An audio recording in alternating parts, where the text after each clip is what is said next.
السلام علیکم ورحمۃ اللہ وبرکاتہ۔ اعوذ باللہ من الشیطان الرجیم، بسم اللہ الرحمن الرحیم۔ محترم حضرات، آج ہم اسلام کے سب سے بڑے دشمن عبداللہ بن سبا کے تعلق سے گفتگو کرنے والے ہیں۔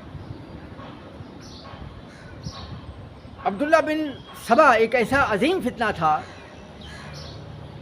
جس نے سارے عالم اسلام میں فتنوں کا ماحول پیدا کر دیا اور جنگ و جدال کا ایک ایسا ماحول برپا ہوا کہ لاکھوں انسان اس میں کام آئے اور ساری ملت اسلامیہ تشتت و افتراق کا شکار ہوئی۔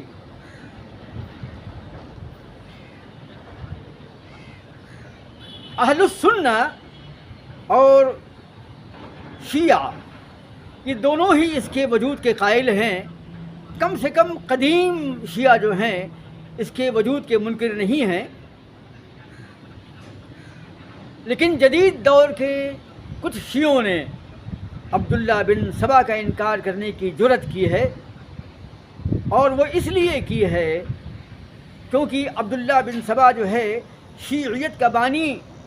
معلوم پڑ جاتا ہے۔ اس کو تسلیم کرنے سے یہ ثابت ہو جاتا ہے کہ عبداللہ بن سبا نے ہی شیعیت کو ایجاد کیا ہے۔ لہذا اس الزام سے بچنے کے لیے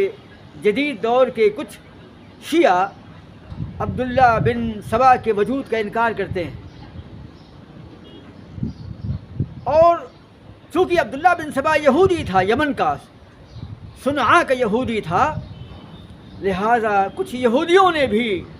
عبداللہ بن سبا کا انکار اس لیے کیا ہے کیونکہ اس سے یہودیت بدنام ہوتی ہے۔ لہذا کچھ یہودی مصنفین نے بھی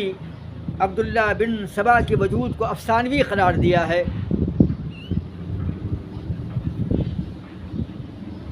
لیکن سنی اور شیعہ دونوں قدیم مصادر جو ہیں، مصادر و مآخذ و مراجع، عبداللہ بن سبا کے وجود کو تسلیم کرتے ہیں۔ حافظ زبیر علی جو پاکستان کے ہیں، ان کا چینل جو ہے اگر آپ اس کو سبسکرائب کریں گے تو بہت مناسب ہوگا۔ موصوف نے عبداللہ بن سبا کے تعلق سے ایک بہترین ویڈیو ریکارڈ کروایا ہے، اور اس میں قدیم مراجع و مصادر سے عبداللہ بن سبا کے وجود کو ثابت کیا ہے، اور ان لوگوں کا رد کیا ہے جو عبداللہ بن سبا کے وجود کے منکر ہیں۔ تقریباً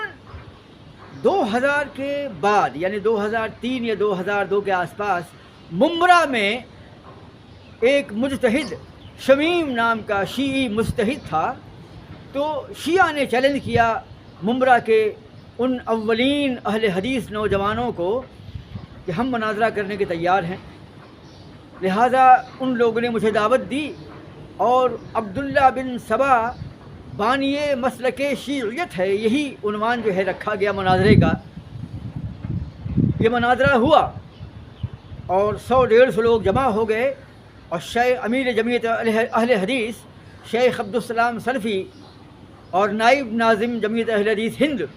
شیخ مقیم الدین محمد مقیم فیضی جو ہیں یہ موجود تھے، نجیب قالی بھی موجود تھے، اور شیعوں کے امام باڑے میں شمیم کے حجرے میں جو ہے یا ان کے ہال کے اندر میں یہ مناظرہ ہوا۔ لیکن مجتہد شمیم جو ہے وہ تیاری کر کے نہیں آیا تھا، لہذا آئیں بائیں شائیں کرتا رہا۔ آخر میں شیخ عبدالسلام سلفی جو ہیں امیر جمعیت نے اس کی تنبیہ کی کہ آئندہ آپ وقت ضائع نہ کریں۔ آپ نے قبول کیا مناظرہ کرنے کے لیے، لیکن آج ہمارا مناظر یعنی میں جب آپ کے سامنے موجود ہے تو آپ بات ٹال رہے ہیں۔ آئندہ ایسی حرکت مت کیا کریے کہ آپ وعدہ کرتے ہیں کہ مناظرہ کرنا ہے، جب تیاری کر کے آئے تو آپ نے وقت ضائع کر دیا۔ یہ مناظرہ ٹل گیا۔ اس کے بعد میں اگلے ہی ہفتے شیخ حمید اللہ سلفی کے مدرسے میں تقیہ کے عنوان پر جو ہے ایک شیعی مناظر سے ہمارا مناظرہ ہوا، اور اس مناظرے میں ان کو شکست ہوئی۔ تقیہ جو لوگ کرتے ہیں نا، تقیہ یعنی اپنے آپ کو چھپاتے ہیں، پوشیدہ رکھتے ہیں کہ ہم شیعہ نہیں ہیں، ہم سنی ہیں، تقیہ کر کے رہتے ہیں، حالانکہ ہوتے شیعہ ہیں لیکن تقیہ کرتے ہیں، چھپاتے ہیں اپنے آپ کو۔ تو اس مناظرے میں اس مناظرے کا عنوان ہی تھا عبداللہ بن سبا بانی شیعیت۔ یہ مناظرہ ہو نہیں پایا تھا۔ ہم نے اپنے علماء کو عبداللہ بن سبا کے تعلق سے بہت سی کتابیں جو ہیں زروکس کر کے اور بہت سے مضامین اور معلومات دی تھیں، بہرحال یہ مناظرہ نہیں ہو پایا تھا۔ کلان کے اندر میرا ایک شاگرد ہے حیدر، جو میرے اسکول میں بہت چھوٹا تھا، یہ شیعہ ہے اور ہمارے گوبند واڑی میں رہتا ہے، اور اس نے بھی کمنٹ باکس میں یہ ڈالی تھی کہ عبداللہ بن سبا ایک خیالی شخصیت پر آپ ذمہ داری ڈال دیتے ہیں شیعیت کے وجود کی، یعنی اس کے نزدیک جو ہے یہ عبداللہ بن سبا جو ہے ایک موہوم اور مشکوک خیالی افسانوی شخصیت ہے۔ تو حیدر بھی سن لے اس بات کو کہ یہ مضمون جو ہے آج کا یہ ثابت کر دے گا کہ عبداللہ بن سبا جو ہے ایک موہوم، خیالی، مشکوک اور افسانوی شخصیت نہیں ہے بلکہ اس کا وجود تھا۔ عبداللہ بن سبا جو ہے یمن کا باشندہ تھا اور یہ صنعاء میں رہا کرتا تھا، اور اس کی ماں بہت کالی تھی، لہٰذا اس کو ابن سودا بھی کہا گیا ہے۔ عبداللہ بن سبا کے نام سے معروف ہے اور ابن سودا بھی کہا گیا ہے۔ بعض مورخین نے یہ نقل کیا ہے کہ خیبر کی وادیوں سے جب اللہ کے رسول نے ان کی ریشہ دبانیوں اور فتنہ سامانیوں کی بنا پر ان کو جب خیبر سے بے دخل کیا اور جلا وطن کیا یمن کی طرف، تو عبداللہ بن سبا بچہ تھا، نوجوان اور عالم بن چکا تھا۔ اس نے اپنی جلا وطنی اور اپنے منتقل ہونے کا یہ دردناک منظر جو ہے خوب دیکھا تھا۔ اس کے دل میں مسلمانوں کے خلاف ایک انتقامی جذبہ پیدا ہوا۔ بہرحال اللہ کے رسول کا دور بیت گیا، دور صدیقی آیا، اور دور صدیقی میں اس نے آنے کی ہمت نہیں کی اور عہد فاروقی میں بھی پوشیدہ رہا۔ البتہ فاروق اعظم رضی اللہ تعالی عنہ کے قتل میں شامل تھا، اور فیروز ابو لولو کو فاروق اعظم رضی اللہ تعالی عنہ کا قتل کرنے پر ابھارنے والا اور اس سازش کو پروان چڑھانے والا عبداللہ بن سبا جو ہے حرکت میں آ چکا تھا، عمل میں آ چکا تھا۔ طبری اور طبقات ابن سعد اور دیگر تاریخ کامل بن نصیر، ان کتابوں کی روشنی میں عبداللہ بن سبا کا تھوڑا بہت تعارف جو ہے ہم نے ابھی پیش کیا، اور ابھی کچھ اور باتیں ہم پیش کرنے والے ہیں۔ تو عبداللہ بن سبا جو ہے یہ عثمان غنی رضی اللہ تعالی عنہ کے زمانے میں آیا اور اسلام قبول کیا، اور اس نے کہا کہ میں عبداللہ بن سبا ہوں، میں یہودی ہوں اور یمن کا رہنے والا ہوں، صنعاء کا رہنے والا ہوں، اور اس نے عثمان غنی کے ہاتھ پر اسلام قبول کیا۔ مسلمانوں کو اس کی حیت قضائی دیکھ کر شک پیدا ہو گیا تھا کہ یہ فتین ہے، فتنہ پرور ہے۔ اس نے مدینے ہی میں اپنا کام شروع کر دیا اور مسلمانوں کے درمیان عقائد کی بربادی کا سامان فراہم کرنا شروع کر دیا، اور مسلمانوں کے عقائد کی جڑوں کو، بنیادوں کو متزلزل کرنے کی پوری کوشش کرنے لگا۔ ہاشمیوں نے اور علویوں نے اس بات کو محسوس کر لیا اور عبداللہ بن سبا کو مدینے سے بے دخل کر دیا، نکال دیا۔ پھر طبری اور دیگر تاریخی کتب کے حوالوں سے یہ بات معلوم پڑتی ہے کہ پھر اس کے بعد میں کوفہ گیا، بصرہ گیا، مصر گیا، شام گیا، یمن گیا، مدینے میں تو تھا ہی، مکے کی خبر ہم کو نہیں ہے۔ ان تمام علاقوں میں جا کر یہ مسلمانوں کے درمیان عجیب و غریب نئے عقائد گڑھتا اور ان کو عام کرتا۔ جیسے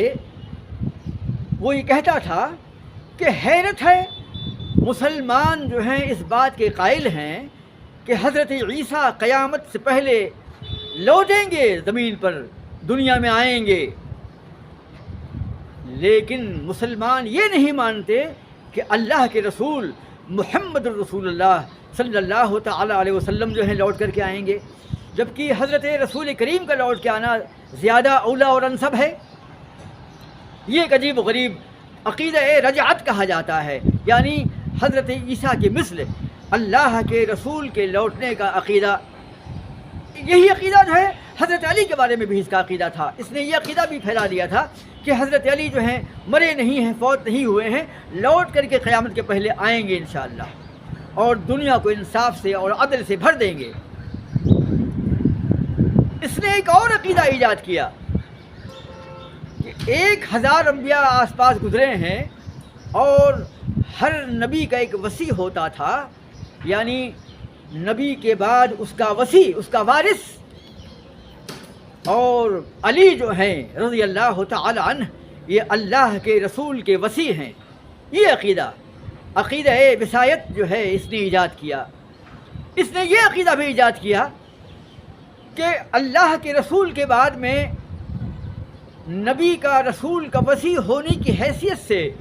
علی کو خلیفہ بننا چاہیے تھا، لیکن ابو بکر صدیق نے،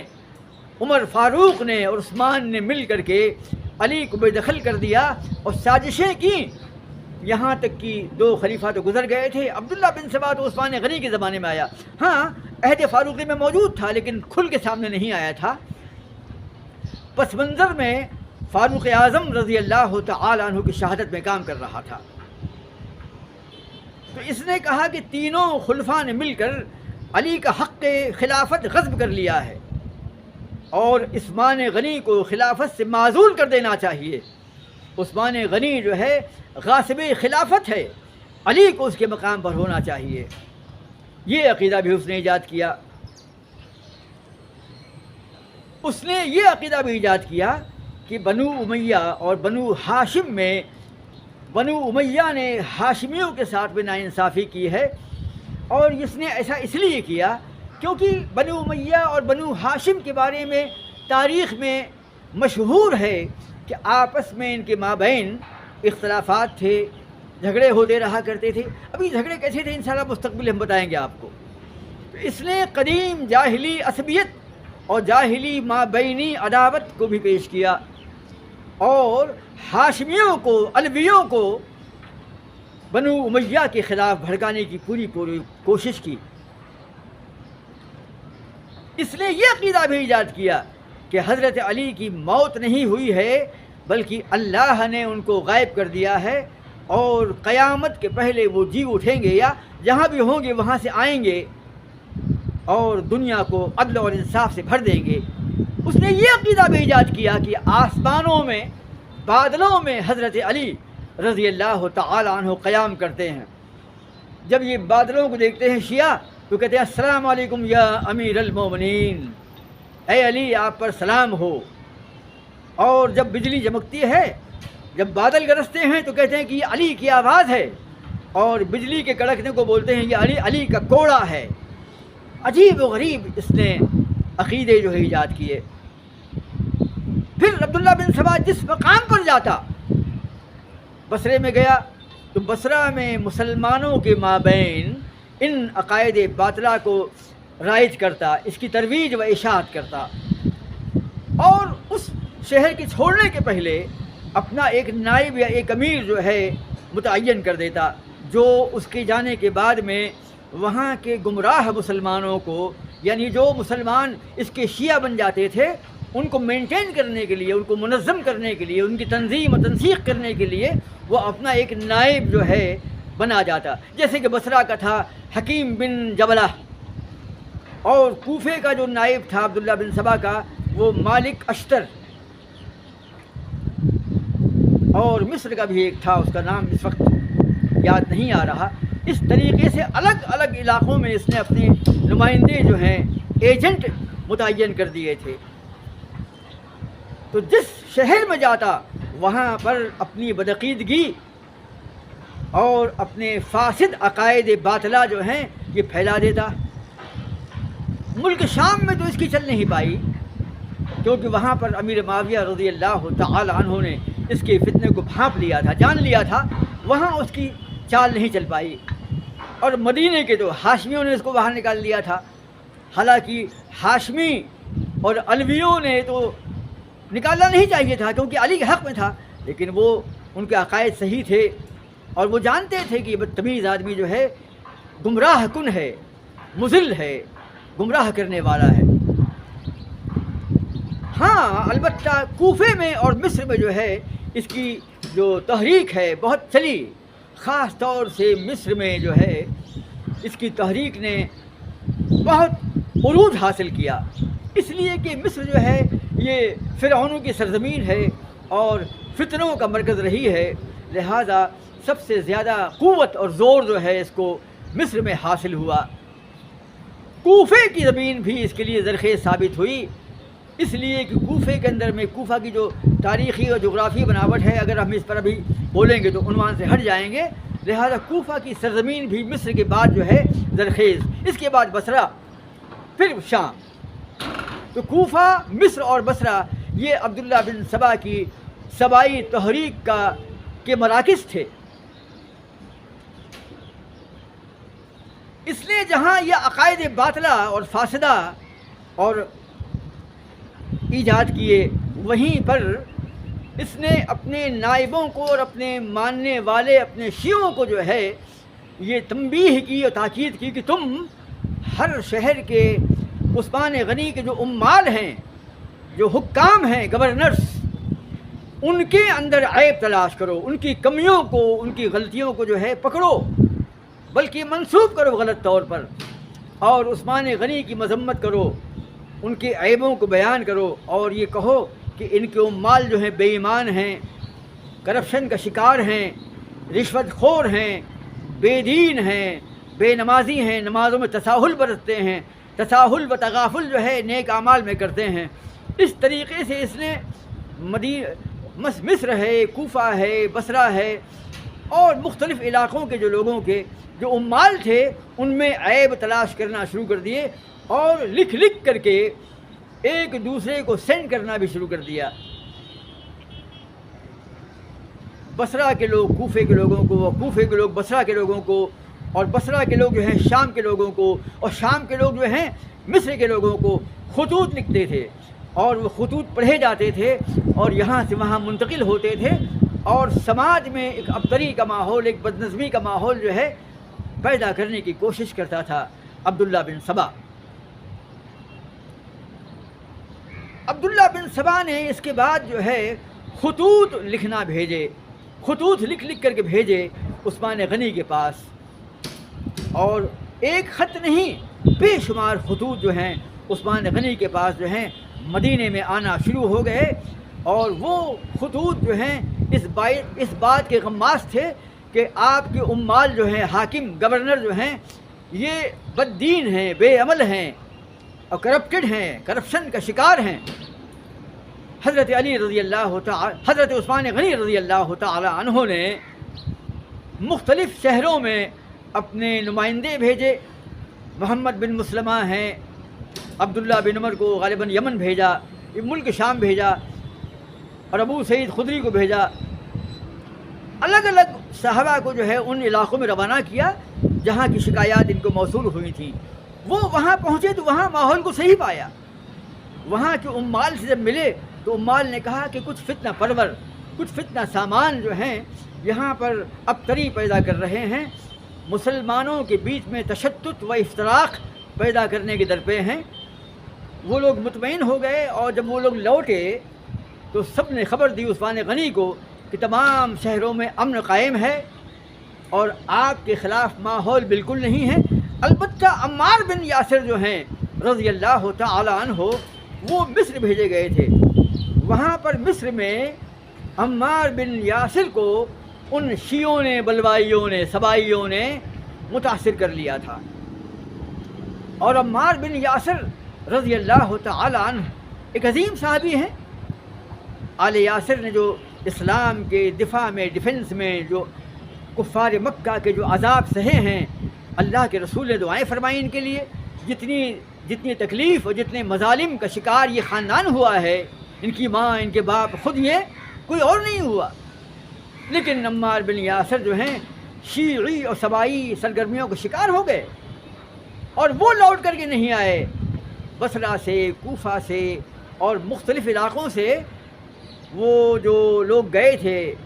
نمائندے عثمان غنی کے، رپورٹ لے کر کے آئے، لیکن عمار بن یاسر نہیں آئے۔ یہاں تک کہ یہ خبر مشہور ہو گئی کہ کہیں ایسا تو نہیں کہ سبائیوں نے عمار بن یاسر کو قتل کر دیا ہو۔ تاریخی کتب سے معلوم پڑتا ہے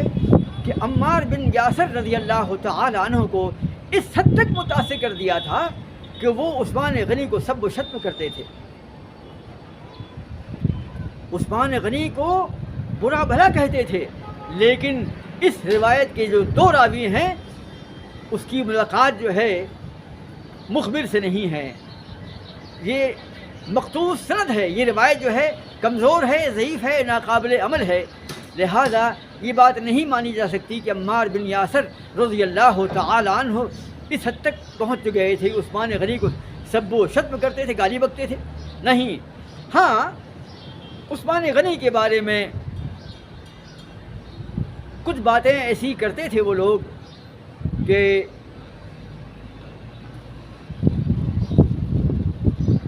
ان کے اندر کچھ عیب نکالتے تھے کہ یہ اپنے خاندان کے لوگوں کو جو ہے مناصب دیتے ہیں اور خلافت اسلامیہ کے مال کو اپنے کنبے میں، اپنے خاندان میں تقسیم کرتے ہیں، اور ان کا جو رویہ جو ہے، ان کا منہج جو ہے اس سلسلے میں ڈھیلا ہے۔ یہ اپنے خاندان کے لوگوں کو نوازتے ہیں، ان کو بڑے بڑے عہدوں پر فائز کرتے ہیں۔ اس قسم کی باتیں جو مشہور ہیں تاریخ میں، جو غلط ہیں، لیکن بہرحال ایسا شک پیدا ہوتا ہے کہ سب و شتم نہ کیا ہوگا، لیکن یہ الفاظ شاید کہے ہوں جس کی بنا پر راوی نے یہ بات مرضی ہو۔ اس طریقے سے عبداللہ بن سبا نے پوری مملکت اسلامیہ میں مسلمانوں کو دو دھڑوں میں تقسیم کر دیا تھا، یعنی ہر شہر میں ایسے مسلمان پیدا کر دیے تھے جو مسلمان کم تھے اور بے دین زیادہ تھے، بدعقیدہ زیادہ تھے، وہ شیعی تھے، اور یہ دنیا کا سب سے پہلا شیعہ ہے۔ عبداللہ بن سبا یہ مسلک شیعیت کا بانی ہے، یہ فاؤنڈر ہے شیعہ ازم کا۔ اس کے بعد عبداللہ بن سبا نے جو ہے عثمان غنی رضی اللہ تعالی عنہ کو قتل کرنے کے اعتبار سے، نقطۂ نظر سے، بصرہ اور کوفہ میں یہ خبر بھیجی، یا ان کے نمائندے وہاں پہنچے، اور یہ پلان جو ہے طے ہوا کہ تمام لوگ جو ہیں مل کر کے ایک ساتھ نکلو، حج کا موقع ہے، حج کرنے کے بہانے نکلو، اور ریڈ سی کے کنارے، یعنی مصر کے لوگ تو کہاں سے آئیں گے؟ امام مبین، وہ راستہ جو ملک شام سے یمن تک جاتا ہے، بحر احمر کے ساحل جس کے بائیں طرف مکہ مدینہ پڑتے ہیں اور دائیں طرف ریڈ سی ہے، تو اس راستے سے مصری نکلے، اور کوفہ اور بصرہ کے لوگ جو ہے اپنے اپنے راستوں سے نکلے، اور تقریباً 2000 اہل فتنہ، 2000 شیعہ سبائی بلوائی خارجی جو ہیں عثمان غنی رضی اللہ تعالیٰ عنہ کے خون کے پیاسے، ان کو قتل کرنے کے اعتبار سے، یا عثمان غنی کو دھمکانے کے اعتبار سے، یا انتقام لینے کے اعتبار سے نکلے، اور یہ ٹھیک وقت پر مدینے کے باہر جمع ہو گئے۔ صحابہ کو معلوم پڑا تو خاص طور سے حضرت علی رضی اللہ تعالیٰ عنہ اور حضرت طلحہ و زبیر جو ہیں مدینے کے کنارے پر آئے، مدینے کے باہر آئے، اور کہا کہ تم لوگ کون ہو؟ کہا کہ ہم لوگ ہیں مصر کے ہیں، اور یہ کوفہ بصرہ کے لوگ ہیں، اور ہم وہ لوگ ہیں جنہیں عثمان غنی سے اختلاف ہے۔ عثمان غنی کے جو عمال ہیں، حاکم، وہ ظالم ہیں، جابر ہیں، سرکش ہیں، بے دین ہیں، بے عمل ہیں اور کرپٹ ہیں۔ ہم ان شکایات کو لے کر کے آئے ہیں، اور عثمان غنی سے بھی ہمیں کچھ باتیں کرنا ہے۔ حضرت علی رضی اللہ تعالی عنہ نے کہا کہ بولو، تمہاری کیا پریشانیاں ہیں، ہم سے بولو۔ ان لوگوں نے وہ تمام شکایتیں گنوانا شروع کر دی۔ حضرت علی رضی اللہ تعالی عنہ نے تبلیغ کے مطابق ان تمام شکایات کو سنا، کیونکہ ہوم ورک ہو چکا تھا، فیلڈ ورک کر چکے تھے۔ عثمان غنی جو ہیں ان علاقوں پر اپنے اپنے نمائندے بھیج کر کے حقیقت حال معلوم کر چکے تھے، لہذا حضرت علی رضی اللہ تعالی عنہ کی تیاری پوری تھی۔ موصوف نے تمام اعتراضات کا جواب دیا، اور یہ ثابت کر دیا کہ کسی بھی شہر کے اندر میں کوئی والی کرپٹ نہیں ہے، کوئی بے دین نہیں ہیں، سب نمازی ہیں، سب خلافت کے امور کو انجام دینے والے ہیں، اور یہ تمہارے الزامات غلط ہیں۔ طلحہ و زبیر نے بھی اس میں تعاون کیا۔ اس جواب میں وہ سبائی اور بلوائی جو ہیں کہا کہ تم لوگ لوٹ جاؤ، تم کو ہم مدینے میں داخل نہیں ہونے دیں گے۔ تو عبداللہ بن سبا کے تمام سبائی بلوائی، کوفی، بصری، مصری، یہ بظاہر لوٹ گئے اور ریگستان کی جانب چل دیے۔ حضرت علی، طلحہ و زبیر، صحابہ کرام سمجھے کہ لوگ نکل گئے ہیں، لیکن کچھ دور جانے کے بعد میں ریگستان میں ان لوگوں نے ایک میٹنگ کی، اور عبداللہ بن سبا نے کہا کہ اگر آج ہم ناکام ہو گئے، اگر آج ہم نے عثمان غنی کا خون نہیں کیا، تو ہم کبھی جو ہے تیر نکل جائے گا اور ہم کبھی قتل نہیں کر پائیں گے۔ اتنا لمبا ہم نے سفر کیا ہے اور یہاں تک پہنچ گئے ہیں، ہمیں کچھ کرنا ہے یا مرنا ہے۔ لہٰذا ان لوگوں نے ایک سازش رچی، اور وہ سازش کیا تھی کہ کہا کہ چلو ایک کہانی گڑھی، ہم اس کو بیان کرتے ہیں، اور جب ان گروہوں کو ہم ملائیں گے حضرت علی سے، تو وہ جب کہانی ہم بیان کریں گے آپ کو معلوم پڑ جائے گی۔ یہ لوگ لوٹ آئے اور کہا، تو حضرت علی نے کہا ارے تم لوگ لوٹ کیسے آئے؟ تم تو نکل چکے تھے، تمہارے جواب تو ہم نے دے دیے تھے، تم کیوں لوٹ آئے تم لوگ؟ تو ان لوگوں نے کیا کہا کہ ہم لوگ جا رہے تھے مصر کے راستے پر، تو ایک اونٹنی سوار جو ہے ہم کو ملا، ہم کو شک ہوا اور ہم نے اس کی تلاشی لی، تو ہمیں ایک خط ملا۔ وہ خط مروان بن حکم کا ہے، عثمان غنی نے لکھوایا ہے، اس پر سرکاری مہر ہے اور عثمان غنی کے دستخط ہیں۔ اس میں لکھا تھا کہ جیسے ہی مصری پہنچیں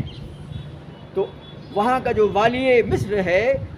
وہ انہیں فوراً قتل کر دے، یعنی ان مصریوں کو جو عثمان غنی کے پاس آئے تھے انتقام لینے کے لیے یا سازش کرنے کے لیے، قتل کر دیا جائے۔ یہ کہانی گڑھی ان لوگوں نے۔ تو حضرت علی رضی اللہ تعالی عنہ کی فراست مشہور و معروف ہے، اور ان کی حکایات مشہور و معروف ہیں کہ حضرت علی رضی اللہ تعالی عنہ امیر المومنین یہ بڑے حاضر جواب تھے۔ آپ نے ایک منطقی دلیل فوراً پکڑ کی، کہا کہ تم لوگ تو تمہارا راستہ جو ہے مصر کا راستہ ہے، اور یہ کوفہ اور بصرہ کا راستہ الگ ہے، تم تینوں ایک ساتھ کیسے آ گئے؟ اگر تم لوگ نکل چکے تھے تو تم کو معلوم کیسے پڑا؟ ان بصریوں کو، کوفیوں کو کیسے معلوم پڑا کہ یہ واقعات ہو گئے ہیں؟ آئیں بائیں شائیں کرتے رہے اور ان کی چوری پکڑی گئی۔ بہرحال وہ جو ہیں وہ آئے۔ اس کے بعد میں نے کہا کہ لہٰذا ہم اب تو لوٹ کر نہیں جائیں گے، ہم نے اس جاسوس کو پکڑ لیا ہے، اور عثمان نے ہمیں قتل کے لیے ہمارا راستہ ہموار کر دیا تھا۔ اگر ہم کو یہ اونٹنی سوار نہ ملتا تو ہم سب مار دیے جاتے مصر میں۔ اب تو ہم عثمان کا خون کر کے جائیں گے۔ اور ان لوگوں نے، ان 2000 لوگوں نے مدینے کو گھیر لیا۔ صحابہ ہر طرف جو ہے یہ لوگ دندناتے پھرتے تھے، تمام صحابہ کرام، اور حضرت عثمان کو جو بھی خبر ہوئی تو آپ نے منع کر دیا، خبردار کوئی بھی حملہ نہیں کرے گا، کوئی بھی ان سے انتقام نہیں لے گا، اور کوئی تلوار نہیں اٹھائے گا۔ کہا کہ امیر المومنین ہمیں حکم دیجئے، اگر آپ ہم کو حکم دے دیں تو ہم ان بلوائیوں کو، ان بصریوں، مصریوں، کوفیوں کو جو ہیں یہاں سے بھگا دیں گے مار کر کے، یہ آپ کے قتل کے در پہ ہیں، آپ کے قتل پر آمادہ ہیں یہ۔ کہا کہ نہیں، میں نہیں چاہتا ہوں کہ میری وجہ سے امت مسلمہ میں تشدد و افتراق پیدا ہو، اور میری وجہ سے امت میں تلوار چلے، خون بہے۔ آپ نے منع کر دیا۔ کاش کہ آپ منع نہ کرتے تو بلوائی کا یہ فتنہ جو ہے مٹ جاتا، اور بعد میں جو بدترین خون کی ندیاں بہی ہیں، جو قتل خون کا بازار گرم ہوا ہے، وہ سب نہ ہوتا۔ تو یہ وہ داستان ہے۔ اس کے بعد ان لوگوں نے حضرت عثمان غنی کو گھیر لیا، اور کئی دن تک، کئی ہفتے تک گھیر کر کے آخر میں گھر میں گھس کر کے قتل کر دیا۔ ہمیں عثمان غنی کی شہادت بیان کرنا مقصود نہیں ہے، ہمیں بتانا یہ ہے کہ عبداللہ بن سبا نے اس طریقے سے، اسی کہانی کے ذریعے، تاریخ طبری، ابن اسیر، ابن خلدون ہیں، اسد الغابہ، ان تاریخوں کے حوالے سے یہ ہم نے آپ کو بیان کر دیا، تو اس سے آپ کو اندازہ لگ گیا کہ عبداللہ بن سبا کون تھا، کیسے کام کیا، اور کس طریقے سے مسلمانوں کے مابین اختلاف پیدا کیا اور فتنہ پیدا کیا۔ مقصد کہانی بڑی لمبی ہے، اگر اس کو چاہا تو بہت لمبا وقت لگ جائے گا، لیکن صرف ماحول سمجھانے کے اعتبار سے ہم نے بتایا۔ عثمان غنی کی شہادت کے بعد میں ان لوگوں نے حضرت علی رضی اللہ تعالی عنہ کو مجبور کیا بیعت کرنے کی، ان کو خلافت سونپنے کے لیے پوری کوشش کی، اور وہ ایک لمبی کہانی ہے، اور اگر ہم تفصیل بیان کریں گے تو ہمارا عنوان جو ہے بھٹک جائے گا۔ لہٰذا حضرت علی رضی اللہ تعالی عنہ کو ان لوگوں نے اور صحابہ کرام نے مل کر کے بحالت مجبوری خلیفہ بنا دیا، لیکن سبائیوں، بلوائیوں اور خوارج اور شیعوں کا غلبہ تھا۔ حضرت علی رضی اللہ تعالی عنہ کو خلیفہ بنانے کے بعد میں جو ہے ان کے ہاتھ میں پاور نہیں تھا، قوت نہیں تھی، اب بہت کوشش کی، لیکن اسی بنا پر حضرت عائشہ رضی اللہ تعالی عنہ، طلحہ و زبیر اور امیر معاویہ کا ایک دھڑا بن گیا۔ امیر معاویہ نے بیعت نہیں کی حضرت علی کی، اس لیے کہ ان کا کہنا یہ تھا کہ پہلے خون عثمان کا بدلہ لیا جائے، قصاص لیا جائے، اور یہی مطالبہ طلحہ و زبیر اور حضرت عائشہ کا تھا رضی اللہ تعالی عنہ، جو بصرہ میں جمع ہو گئے تھے۔ تو ایک لمبی داستان ہے، پھر جنگ جمل ہوئی، جنگ صفین ہوئی، لمبے واقعات ہیں، تو یہ وہ داستان ہے۔ اس کے علاوہ ابو ذر غفاری رضی اللہ تعالی عنہ کا بھی واقعہ ہے، اور یہ بھی تبری میں ہے کہ اس نے اپنے کام کا آغاز پہلے یہاں پر آیا تھا مدینے میں، مسلمان ہوا، پھر ملک شام بھی گیا یہ، تو ملک شام میں اس نے کیا کیا، یہ ہم پیچھے لوٹ رہے ہیں، یہ واقعات ہم نے بیان کر دیے۔ عثمان غنی شہید ہو گئے، حضرت علی رضی اللہ تعالی عنہ خلیفہ بن گئے، اور ان لوگوں نے حضرت علی پر تسلط حاصل کر لیا، انہیں مجبور کر دیا، ان کی بات نہیں مانتے تھے، ان کی مخالفت کرتے تھے، غداری کرتے تھے، ان کے ارد گرد چھا گئے یہ لوگ، اور صحابہ کرام کو مجبور کر دیا ان لوگوں نے۔ ادھر یہ پہلے کے واقعات بیان کر رہا ہوں میں۔ اس کے بعد ملک شام میں انہوں نے ابو ذر غفاری رضی اللہ تعالی عنہ کو اپنی سازش کا شکار بنانے کی کوشش کی، اور جا کر کہا، عبداللہ بن سبا نے کہا کہ ابو ذر ایک بات بتاؤ، یہ معاویہ کہتے ہیں، امیر معاویہ، کہ یہ مسلمانوں کا مال ہے، مال تمام اللہ کا مال ہے، یہ کیا مطلب ہے؟ معاویہ جو ہیں تمام اموال پر، تمام مالوں پر قبضہ کر کے پورا مال کھانے کے چکر میں ہیں۔ تو ابو ذر غفاری جو ہیں کہتے ہیں اچھا ایسا کہتے ہیں؟ کہتے ہیں ہاں، وہ کہتے ہیں کہ مال اللہ کا ہے۔ تو ابو ذر غفاری رضی اللہ تعالی عنہ کے دل میں ایک شک پیدا کر دیا۔ اس کے بعد یہ ابو دردہ رضی اللہ تعالی عنہ سے ملا۔ ابو دردہ نے کہا کہ اے تم وہی ہو نا عبداللہ بن سبا یہودی، اور سختی سے پیش آئے، اور وہ عبداللہ بن سبا وہاں سے چلا گیا۔ اس کے بعد میں عبادہ بن صامت سے ملا، اور عبادہ بن صامت رضی اللہ تعالی عنہ صحابی رسول نے کہا کیوں تم وہی ہو نا یہودی عبداللہ بن سبا؟ کہا کہ جی ہاں میں وہی ہوں۔ بس عبادہ بن صامت نے عبداللہ بن سبا کا ہاتھ پکڑا اور کہا چلو تم کو لے چلتا ہوں، اور امیر معاویہ رضی اللہ تعالی عنہ کے پاس لے گئے اور کہا کہ حضرت یہی ہے، وہ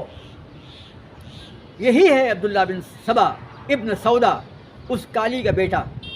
جو یمن کی رہنے والی ہے، یہی مسلمانوں میں فتنہ پیدا کر رہا ہے۔ امیر معاویہ نے دھمکی دی، اس کو ڈانٹا پھٹکارا اور واپس کر دیا۔ پھر اس کے بعد میں ابو ذر غفاری رضی اللہ تعالی عنہ امیر معاویہ کے پاس آئے اور کہا کہ آپ کہتے ہیں کہ تمام مال اللہ کا ہے، یہ کیا مطلب ہے؟ کہا کہ بھائی ہم اللہ کے بندے ہیں کہ نہیں؟ تم اللہ کے بندے ہو کہ نہیں؟ تمام کائنات، تمام مال اللہ کا ہے کہ نہیں؟ کہا کہ ہاں وہ تو ہے، بس یہی تو میں کہتا ہوں تمام مال اللہ کا ہے۔ کہتے تو ابو ذر غفاری نے کہا کہ لیکن مسلمانوں کو مال جمع نہیں کرنا چاہیے، سونا چاندی جمع نہیں کرنا چاہیے، یہ ناجائز ہے۔ جس وقت ابو ذر غفاری جو ہیں امیر معاویہ رضی اللہ تعالی عنہ سے اس عنوان پر بحث کر رہے تھے، یہ خلافت تھی عثمان غنی رضی اللہ تعالی عنہ کی، اور امیر معاویہ رضی اللہ تعالی عنہ ملک شام کے والی تھے۔ ملک شام میں ابو ذر غفاری کی اس سرگرمی سے حضرت معاویہ پریشان تھے۔ انہوں نے خط لکھا عثمان غنی کو اور کہا کہ ٹھیک ہے معاویہ، آپ ابو ذر کو میرے پاس مدینہ روانہ کر دیجئے۔ لہذا امیر معاویہ رضی اللہ تعالی عنہ نے ابو ذر غفاری کو مدینہ روانہ کر دیا۔ حضرت عثمان غنی رضی اللہ تعالی عنہ نے کہا، اے ابو ذر، ہمیں خبر لگی تمہارے مابین، تمہارے اور معاویہ کے مابین جو گفتگو ہوئی ہمیں معلوم پڑا، ایک کام کرو، مدینہ کے قریب ربضہ ایک مقام ہے تو وہاں چلے جاؤ، اور وہاں پر میں تمہارے رہنے کا انتظام کر دیتا ہوں، اور تمہاری زندگی اور گزر بسر کے لیے کچھ اونٹ دے دیتا ہوں اور 2 غلام دے دیتا ہوں اور گھر بنا دیتا ہوں، تم وہاں رہو آرام سے اور یہی زندگی گزارو، اور لیکن مدینے آتے رہنا، کہیں ایسا نہ ہو کہ تم بدو بن جاؤ، عربی بن جاؤ۔ اس طریقے سے حضرت ابو ذر غفاری کو عثمان غنی نے ملک شام سے مدینہ اور مدینے سے ربضہ جو ہے منتقل کر دیا۔ اس مقام پر میں ایک بات کہوں گا، کچھ لوگ جو ہیں، بلکہ ہمارے ایک خطیب ہیں جو اسلام میں غربت کو پسند کرتے ہیں، غریبی کو، مالداری ان کو محبوب نہیں ہے، حالانکہ بڑی طلب ہے مال کی، لیکن پھر بھی مذمت کرتے ہیں مالداری کی کہ مالداری اچھی نہیں ہے، اس کا انجام بہت ہی برا ہوتا ہے، انسان کو سادہ ہونا چاہیے،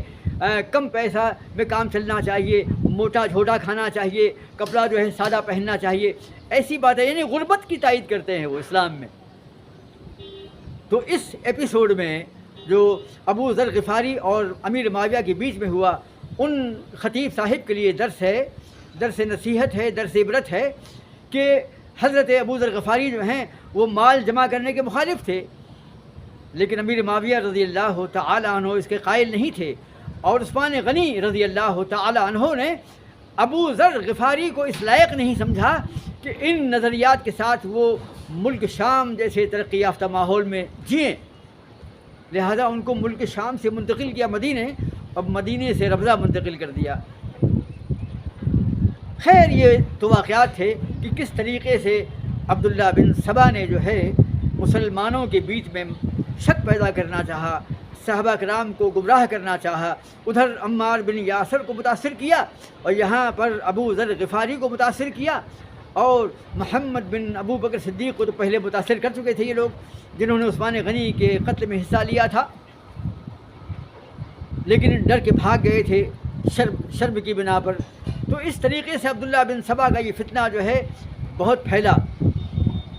اب جو ہے میں نے آپ سے ابھی کہا تھا کہ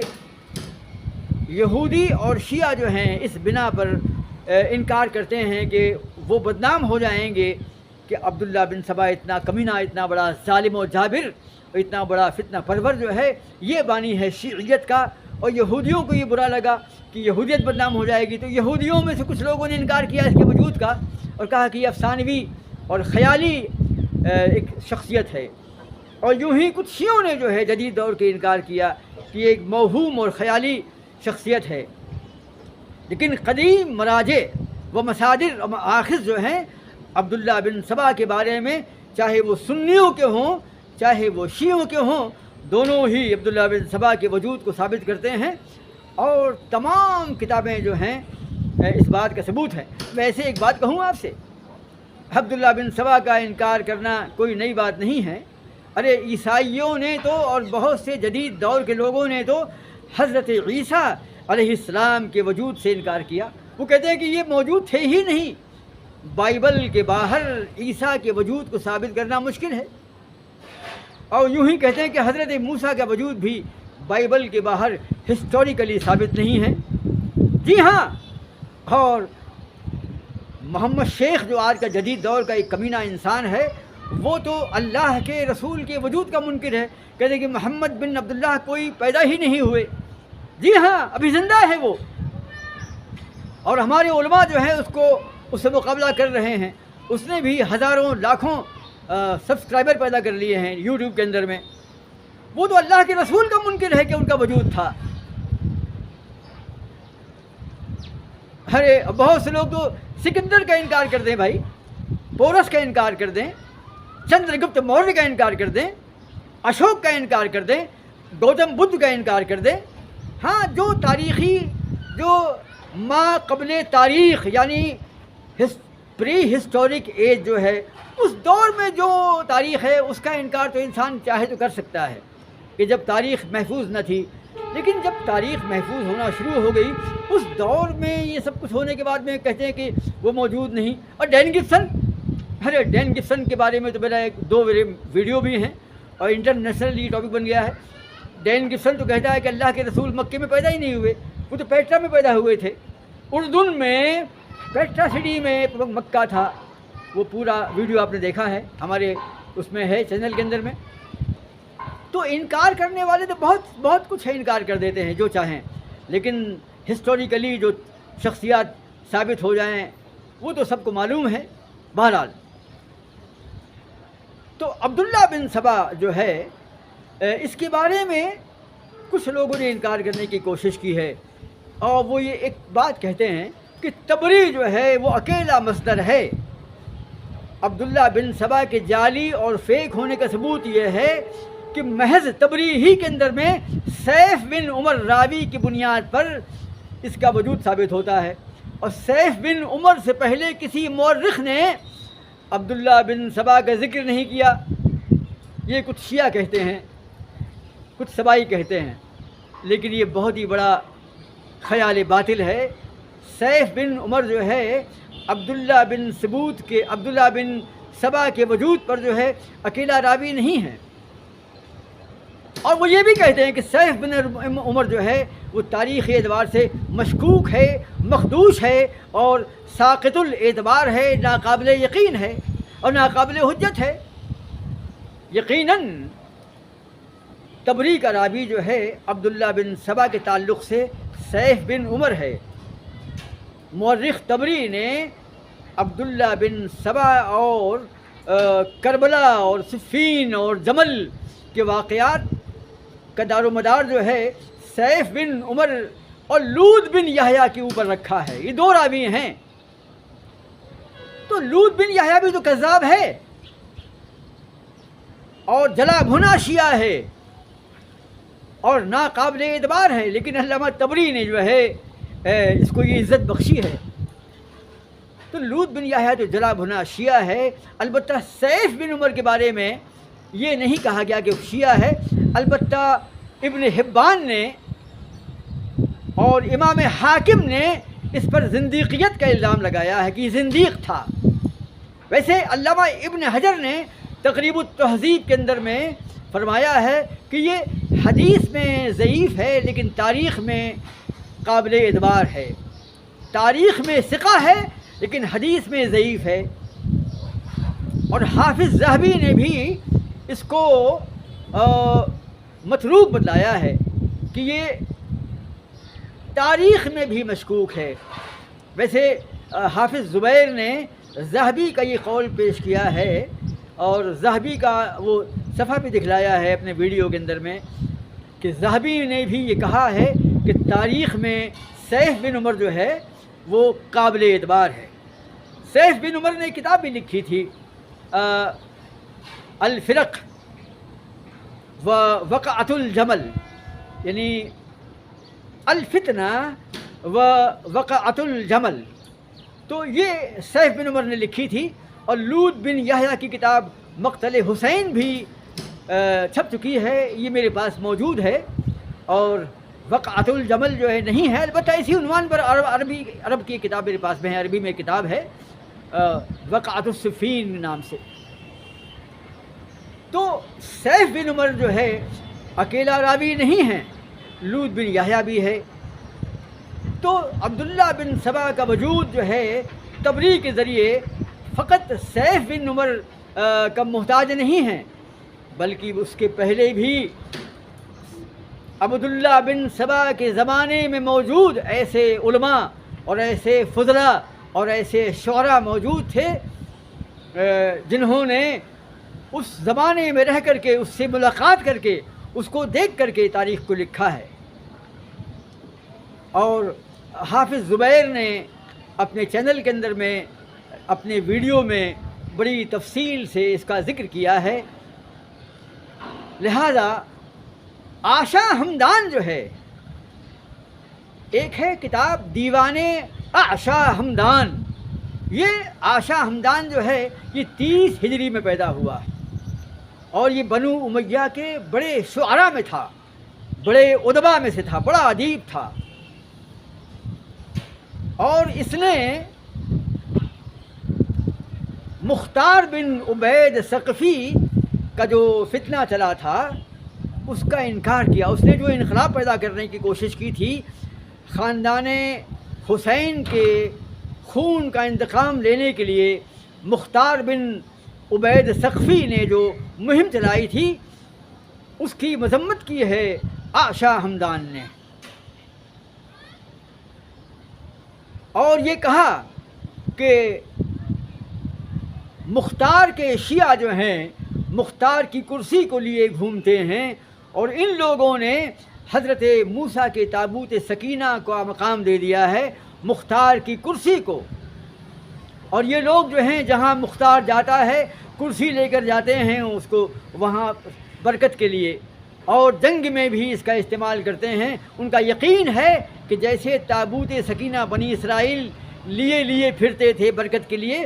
ایسے ہی مختار بن عبید ثقفی کی کرسی بھی متبرک ہے، اور جہاں جہاں جائیں گے اس کو ساتھ لے جائیں گے. یہ تابوت سکینہ کی ہمدوش ہے، تابوت سکینہ کے ہم مرتبہ ہے. تو آشا ہمدان نے مذمت کی ہے کہ تم کیسے ہو، کاہے کی سکینت، تمہاری کرسی میں کاہے کی سکینت، تم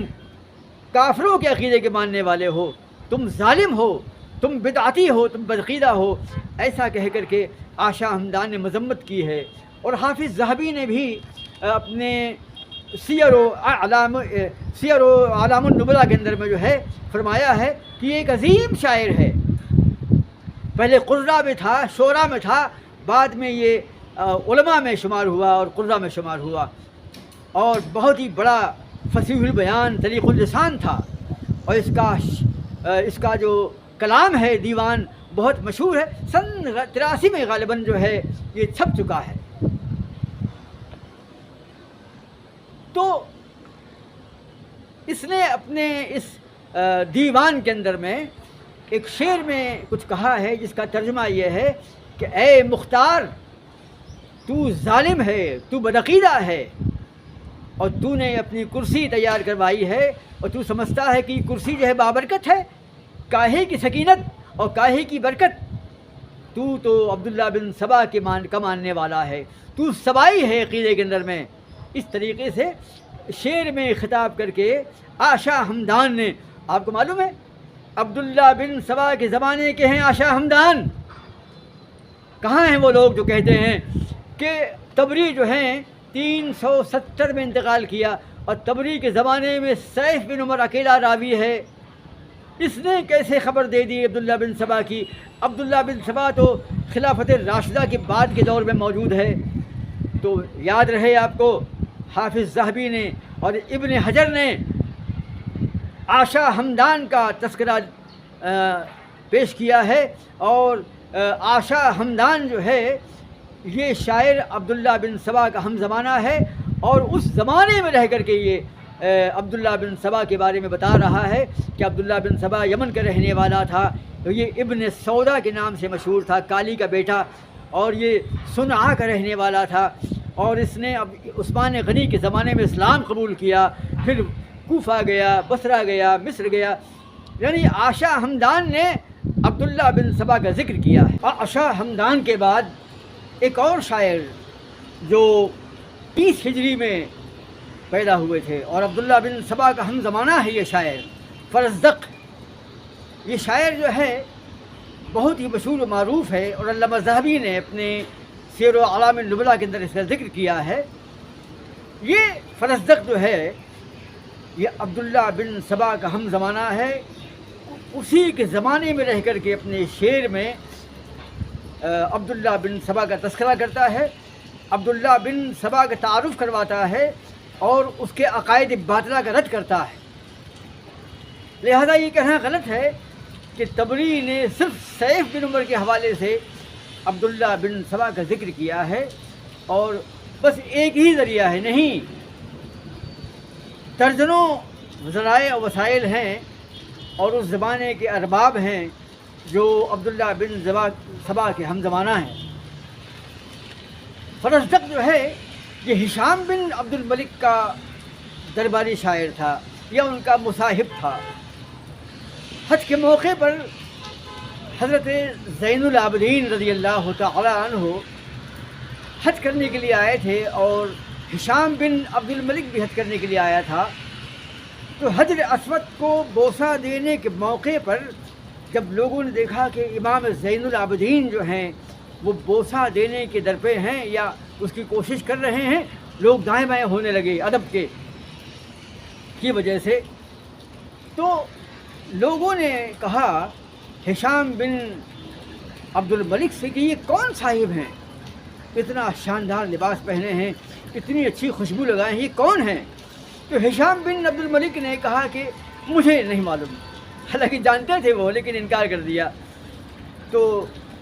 فرزدق شاعر جو ان کے ساتھ تھے کہتے آپ ان کو نہیں جانتے ہیں؟ اور پھر فرزدق نے اشعار کے اندر میں حضرت زین العابدین کا تعارف کروایا کہ زین العابدین یہ وہ شخصیت ہیں کہ جن کو حرم جانتا ہے، جن کو حجاز جانتا ہے، مکے اور مدینے کی وادیاں جانتی ہیں، اور یہ فاطمہ کے لخت جگر ہیں، علی کے نور نظر ہیں، حضرت حسین کے بیٹے یہ فاطمہ کے لخت جگر ہیں، اور ان کے دادا جو ہیں وہ اللہ کے رسول تھے اور نبوت جو ہے ان پر ختم ہو گئی تھی۔ اس طریقے سے فرزدق نے جو ہے حضرت زین العابدین کا تعارف کروایا۔ اور یاد رہے کہ فرزدق جو ہے یہ عبداللہ بن سبا کا ہم زمانہ ہے اور اسی زمانے میں رہ کر کے عبداللہ بن سبا کی مذمت کر رہا ہے۔ اس کے بعد ایک اور حضرت حسن بن محمد بن حنفیہ ہیں۔ یہ محمد بن حنفیہ جو ہیں حضرت حسین کے سگے بھائی ہیں۔ ان کے بیٹے حسن بن محمد بن حنفیہ یہ بھی ایک عظیم شاعر ہیں۔ انہوں نے بھی جو ہے اپنے اشعار کے اندر میں، اپنے کلام کے اندر جو ہے عبداللہ بن سبا کا تذکرہ کیا ہے۔ اور موصوف نے جو ہے کتاب الارجاء تصنیف کی ہے۔ کتاب الارجاء کے اندر میں جو اشعار ہیں ان اشعار میں عبداللہ بن سبا کی مذمت کی ہے، اس کا تعارف کیا ہے۔ اور سلیمان عودہ ایک جدید دور کے مصنف ہیں، عربی مصنف، انہوں نے کتاب لکھی ہے عبداللہ بن سبا۔ اپنی اس کتاب میں انہوں نے حسن بن محمد بن حنفیہ کے اشعار کا ذکر کیا ہے، اور یہ ذکر کیا ہے کہ انہوں نے حسن بن محمد بن حنفیہ کی کتاب سے جو چھپی نہیں ہے اس سے استفادہ کیا ہے، بلکہ اپنے مقالے میں ان کا تعارف پیش کیا ہے اور حوالہ بھی دیا ہے۔ تو حسن بن محمد بن حنفیہ جو ہیں ان کے بعد امام شعبی، یہ بھی عبداللہ بن سبا کے زمانے کے ہیں، اور تاریخ دمشق میں محدث مورخ ابن عساکر نے اپنے سے لے کر کے، اپنی ذات سے لے کر کے محدث شعبی تک حسن سند کے ذریعے سے ایک روایت کی ہے کہ شعبی جو ہیں وہ عبداللہ بن سبا کے ہم زمانہ ہیں، اور شعبی بھی اپنے کلام میں عبداللہ بن سبا کا ذکر کرتے ہیں، اس کا تعارف پیش کرتے ہیں۔ یعنی ایسے ایک نہیں درجنوں علماء اور شعراء ہیں اور ادباء ہیں جنہوں نے اپنے کلام میں، اپنی شاعری میں، اپنی نظم کے اندر میں، اپنی نثر کے اندر میں عبداللہ بن سبا کے زمانے میں رہ کر کی روایت کی ہے اور اس کی خبر دی ہے۔ تو سلیمان تو تاریخی دمشق میں حضرت ابن عساکر نے اپنے سے لے کر کے شعبی تک ایک روایت نقل کی ہے، اور یہ روایت نقل کی ہے شعبی سے۔ شعبی کہتے ہیں کہ سب سے پہلا جھوٹ بولنے والا ملت میں تاریخی اعتبار سے عبداللہ بن سبا ہے۔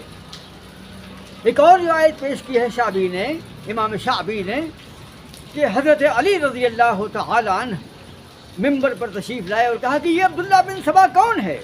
تو لوگوں نے کہا کہ یہ وہ ہے جو اللہ اور اس کے رسول پر جھوٹ بولتا ہے۔ سلیمان عودہ نے اپنی کتاب عبداللہ بن سبا کے اندر میں جو ہے اس کا تعارف پیش کیا ہے، اس کا حوالہ دیا ہے، اور سلیمان عودہ نے علامہ البانی سے سوال کیا کہ تاریخ دمشق میں عبداللہ بن سبا سے متعلق امام شعبی نے کچھ روایتیں جمع کی ہیں، ان کے بارے میں آپ کا کیا کہنا ہے؟ تو علامہ البانی نے کہا وہ تمام اسناد جو ہیں، وہ تمام روایات جو ہیں حسن درجے کی ہیں، یعنی ابن عساکر نے تاریخ دمشق میں عبداللہ بن سبا کے بارے میں جو روایات نقل کی ہیں وہ حسن درجے کی ہیں۔ اس طریقے سے علامہ ابن عساکر نے بھی اپنی تاریخ دمشق میں جو ہے عبداللہ بن سبا کا ذکر کیا ہے۔ اس کے بعد جو ہیں قتادہ، یہ تفسیر طبری ہے، یہ آل عمران کی آیت نمبر 7 میں جو مضمون ہے فَأَمَّا الَّذِينَ فِي قُلُوبِهِمْ زَيْغٌ، اس آیت مقدس کی تشریح کرتے ہوئے ایک محدث، جو راوی ہے اس روایت کا، تفسیری روایت کا، وہ فرماتے ہیں کہ فی زیغن فی قلوبہم، یعنی ان کے دلوں میں ٹیڑھ ہے، کجی ہے۔ تو وہ راوی کہتے ہیں کہ اس سے مراد اگر حروریہ یعنی خوارج اور سبائیہ نہیں ہیں تو میں نہیں جانتا ہوں کہ اور کون لوگ ہیں۔ یہ قرآن عظیم میں آیات متشابہات کے پیچھے پڑنے والے اور قرآن عظیم کی ان آیات متشابہات کی بنیاد پر غلط توجیہ کرنے والے لوگوں کی مذمت کی ہے۔ تو راوی کہتے ہیں کہ اگر اس سے مراد حروریہ یعنی خارجی لوگ اور اگر سبائیہ مراد نہیں ہیں، یعنی اگر خوارج اور شیعہ سبائیہ یعنی عبداللہ بن سبا کے ماننے والے اگر وہ لوگ اس آیت کے مراد نہیں ہیں تو میں نہیں جانتا کہ جن کے دلوں میں کجی ہے اور زیغ ہے، زیغ و ضلال ہے، وہ اور کون ہوں گے۔ اس طریقے سے تفسیر طبری میں بھی عبداللہ بن سبا کا تذکرہ ملتا ہے۔ یہ جو روایات ہم نے پیش کی ہیں کہ اس سے مراد جو ہے حروریہ اور خوارج ہیں، حروریہ اور سبائیہ ہیں، تو یہ راوی قتادہ ہیں، اور قتادہ جو تفسیر طبری میں چل رہے ہیں، اور قتادہ فرماتے ہیں یہ دراصل عبداللہ بن سبا کے ہم زمانہ ہیں، عبداللہ بن سبا کے ہم زمانہ ہیں۔ قتادہ نے اس کو دیکھا ہے، اس کا زمانہ پایا ہے اور مذمت کی ہے اس کی۔ اس کے بعد جو ہیں طبقات ابن سعد جو ہے، اس میں بھی عبداللہ بن سبا کے عقائد کا، اس کے واقعات کا تذکرہ ہے، لیکن خود عبداللہ بن سبا کا تعارف نہیں ہے، اس کا نام لے کر کے عبداللہ بن سبا کا تعارف نہیں کروایا گیا ہے۔ البتہ عبداللہ بن سبا کے جو عقائد باطلہ ہیں اور نظریات فاسدہ جو ہیں، ان کی مذمت اور ان کا تذکرہ جو ہے طبقات ابن سعد میں پایا جاتا ہے۔ اور طبقات ابن سعد کی روایت میں یہ بھی ہے کہ یہ سبائیہ جو ہیں عبداللہ بن سبا کے ماننے والے، یہ ان کا عقیدہ تھا کہ حضرت علی کو موت نہیں آئی ہے، اللہ نے انہیں غائب کر دیا یا ان کو اٹھا لیا، اور قیامت میں یہ پھر سے ایک بار وارد ہوں گے، جیسے کہ حضرت عیسیٰ کے بارے میں ہم لوگ کا عقیدہ ہے، تو قیامت میں یہ لوٹ کر کے آئیں گے، اور ان کو موت نہیں آئی ہے، ان کو موت نہیں آئی ہے بلکہ اللہ نے ان کو غائب کر دیا ہے یا اٹھا لیا ہے۔ قیامت کے ایام میں یہ لوٹ کر کے آئیں گے، اور ایک دوسری روایت ہے کہ زمین کو، دنیا کو عدل و انصاف سے بھر دیں گے۔ یہ خبر حضرت حسن کو جب ملی، حضرت حسن رضی اللہ تعالی عنہ کو جب یہ خبر ملی کہ کچھ شیعوں کا عقیدہ یہ ہے کہ علی فوت نہیں ہوئے ہیں، تو حضرت حسن نے کہا لوگوں سے کہ اے لوگوں، یہ ظالم کذاب ہے، جھوٹا ہے، اگر حضرت علی رضی اللہ تعالی عنہ کی موت نہ آئی ہوتی تو ہم نے ان کی جائیداد کو تقسیم نہ کیا ہوتا، ہم نے ان کی بیویوں کا نکاح دوسرے لوگوں سے نہ کیا ہوتا، یعنی ان کی موت ہوئی ہے، انہیں دفن کیا گیا ہے، ان کی جائیداد تقسیم ہوئی ہے، ان کی بیویوں نے اور نکاح بھی کیے ہیں، یہ تمام باتیں جو ہیں ثابت ہیں۔ اور سبائیہ کہتے ہیں کہ علی کو موت نہیں آئی ہے، وہ غائب ہو گئے ہیں، آسمانوں میں ہیں، بادل میں ہیں۔ اس کو ہم سے بہتر کون جان سکتا ہے؟ حضرت حسن رضی اللہ تعالی عنہ نے فرمایا۔ اس طریقے سے تاریخ طبقات ابن سعد میں بھی عبداللہ بن سبا کا باقاعدہ تذکرہ تو نہیں ہے، البتہ اس کے عقائد کا ذکر ملتا ہے، جیسا کہ ابھی ہم نے بتایا کہ سبائیہ کی عقیدہ تھا کہ حضرت علی جو ہیں ان فوت نہیں ہوئے ہیں، قیامت میں آئیں گے، اور حضرت حسن رضی اللہ تعالیٰ عنہ نے اس کی مذمت کی ہے، اس کا انکار کیا ہے۔ اس کے بعد بے شمار مصنفین نے اور بے شمار روات حدیث نے اور بے شمار شعراء نے اور انساب اور حسب و نسب کے جو علماء ماہرین ہیں ان لوگوں نے اپنی کتابوں میں ان کا ذکر کیا ہے، عبداللہ بن سبا کا ذکر کیا ہے۔ جیسے علامہ سمعانی نے کتاب الانساب میں عبداللہ بن سبا کا تعارف کروایا ہے اور بتایا ہے کہ عبداللہ بن سبا جو ہے کون تھا۔ اس کا نام عبداللہ بن سبا تھا، یہ صنعاء کا رہنے والا تھا، یہ یمن سے متعلق تھا، اور اس کی ماں جو ہے کالی تھی، اس لیے اس کو ابن السودا کہا جاتا تھا، اور اس کے عقائد کا تعارف کروایا ہے علامہ سمعانی نے اپنی کتاب الانساب کے اندر میں۔ یہ انساب کی نسب و حسب و نسب کی کتابیں ہیں، یہ باقاعدہ ایک فن ہے۔ اہل عرب جو ہیں اپنے خاندان کے پورے سلسلے کو محفوظ رکھتے تھے، یاد رکھا کرتے تھے۔ علامہ بلازری نے بھی انساب الاشراف میں اس کا ذکر کیا ہے۔ جس طریقے سے علامہ سمعانی نے کتاب الانساب میں ذکر کیا ہے، یوں ہی ایک نساب، ایک بہت ہی عظیم عالم انساب جو ہیں وہ علامہ بلازری جو ہیں موصوف نے بھی عبداللہ بن سبا کا تذکرہ کروایا ہے، اور اسی قسم کے جذبات یا اسی قسم کا تعارف پیش کیا ہے کہ یہ کہاں کا ہے۔ اس کا نام عبداللہ بن سبا ہے، اس کے عقائد باطلہ تھے، یہ سبائی، اس کے ماننے والے سبائی کہے جاتے ہیں۔ اس طریقے سے انساب الاشراف میں علامہ بلازری نے بھی جو ہے اس کا تذکرہ کیا ہے۔ اس کے علاوہ فرقوں سے متعلق کتابیں لکھنے والے عظیم ترین ائمہ جیسے عبد الکریم شہرستانی نے اپنی کتاب الملل والنحل کے اندر میں بھی عبداللہ بن سبا کا اچھا خاصا تذکرہ کیا ہے، اور وہ تمام معلومات دی ہیں جو ہم نے اب تک مشترکہ طور پر جو ہے آپ کو وقتاً فوقتاً بیان کی ہیں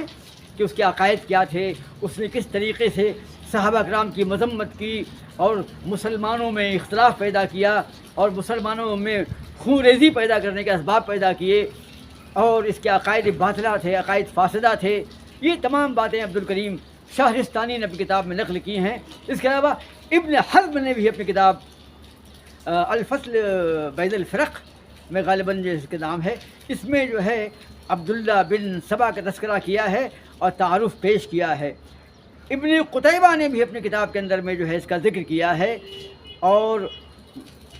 عقائد کی جو کتابیں ہیں علامہ ابو بکر خلال نے بھی اپنی کتاب میں، اپنے عقیدے کی کتاب میں اس کا ذکر کیا ہے، اور اس کے علاوہ جو ہے حضرت امام ابن تیمیہ نے بھی اپنی کتاب کے اندر میں منہاج السنہ کے اندر میں اس کا ذکر کیا ہے کہ عبداللہ بن سبا کون تھا، اس کا نام، اس کے عقائد اور اس کا مسکن جو ہے، اس کا ملک جو ہے یمن تھا، اور وہ صنعاء کا رہنے والا تھا۔ اس طریقے سے عبداللہ بن سبا کا تعارف جو ہے بے شمار کتابوں میں پایا جاتا ہے، اور علامہ عقیلی نے جو ہے، علامہ لالکائی نے بھی اپنی کتاب عقیدے کی کتاب کے اندر بھی اس کا تعارف کروایا ہے، اور ایک بہت ہی اچھی بات کہی ہے علامہ لالکائی نے، فرماتے ہیں کہ جس طریقے سے عیسائیت کو بدنام کرنے کے لیے اور خراب کرنے کے لیے اور مسموم کرنے کے لیے سینٹ پال نے، بولوس نے، جس کو عربی میں بولس کہا جاتا ہے، سینٹ پال نے جس طریقے سے عیسائیت کو برباد کیا، اور وہ تھا یہودی لیکن عیسائی بن کر کے ایک دن اس نے ایکٹنگ کی کہ حضرت عیسیٰ کی روح ان میں حلول کر گئی ہے اور وہ عیسائی بن گیا ہے۔ اس کے بعد اس نے کہا کہ حضرت عیسیٰ کی روح میرے اندر سرایت کر گئی ہے، اور مجھے عیسائیت کی ترویج و اشاعت کے لیے اور اس کے فروغ کے لیے منتخب کر لیا گیا ہے۔ لہذا سینٹ پال نے یہودی عقائد کو جو ہے عیسائیت میں داخل کر دیا اور پوری عیسائیت جو ہے فاسد کر دی۔ عیسائیت میں یہ شرک اور یہ گمراہیاں، یہ بدترین نظریات نہیں تھے، لیکن سینٹ پال جو ہے عیسائیت سے انتقام لینے کے لیے، اپنی یہودیت، اپنے کمینے پن کا بدلہ لینے کے لیے، اپنے کمینے پن کی بنیاد پر جو ہے عیسائی بنا تھا اور پوری یہودیت اس میں داخل کر دی۔ تو علامہ لالکائی نے اس پہلو کا ذکر کیا ہے اور یہ اچھا خیال ہے۔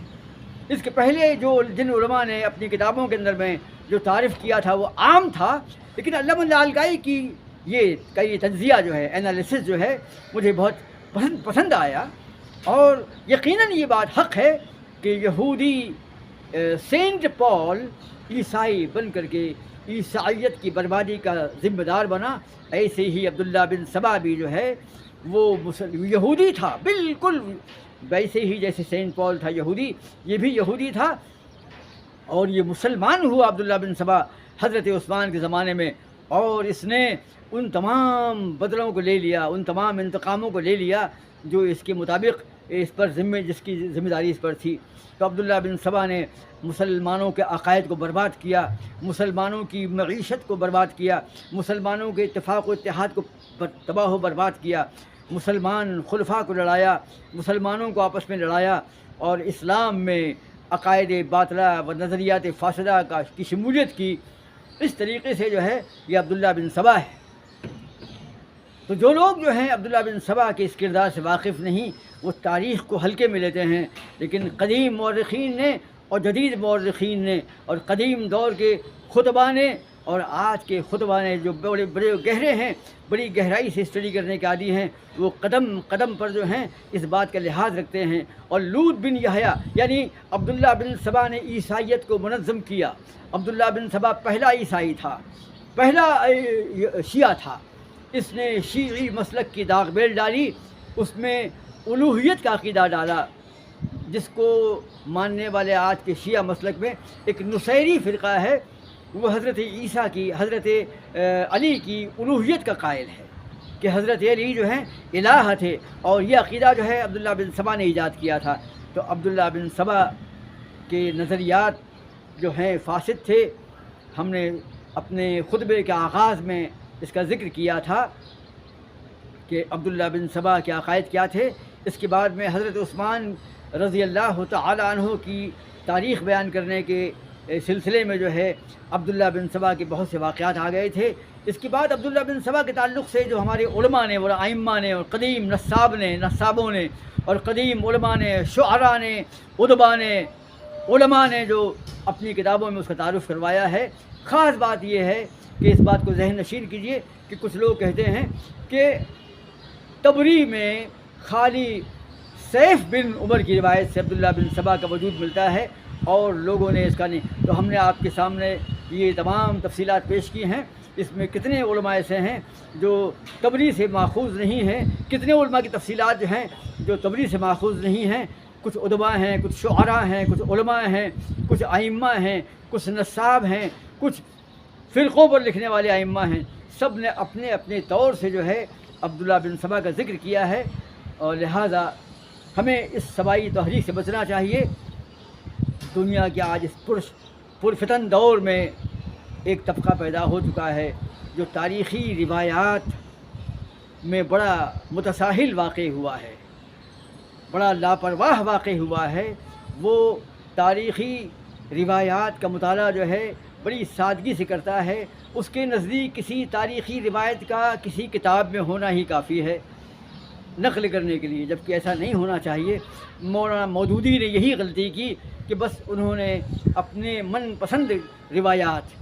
یعنی ایک تاریخ میں ہر قسم کی روایات موجود ہیں، لیکن موصوف نے اپنے نظریات اور اپنے ذہنی میلانات اور رجحانات کی بنیاد پر جو ہے جو روایت چاہیے اٹھا لی، اس کے مد مقابل اور بھی باتیں تھیں، اس کو چھوڑ دیا۔ اسی کتاب میں اس کے آگے اور پیچھے ایسی روایات موجود تھیں جو صحابہ کا ڈیفنس کرنے والی تھیں، لیکن موصوف نے صحابہ پر اٹیک کرنے والی روایت کو چن لیا اور اس کو بیان کر دیا۔ بڑی تفصیل ہے اور آنے والے وقت میں انشاءاللہ ہم تفصیل پیش کرتے رہیں گے۔ ہم تمام ناظرین سے گزارش کرتے ہیں کہ وہ ہمارے چینل کو سبسکرائب کریں اور شیئر کریں.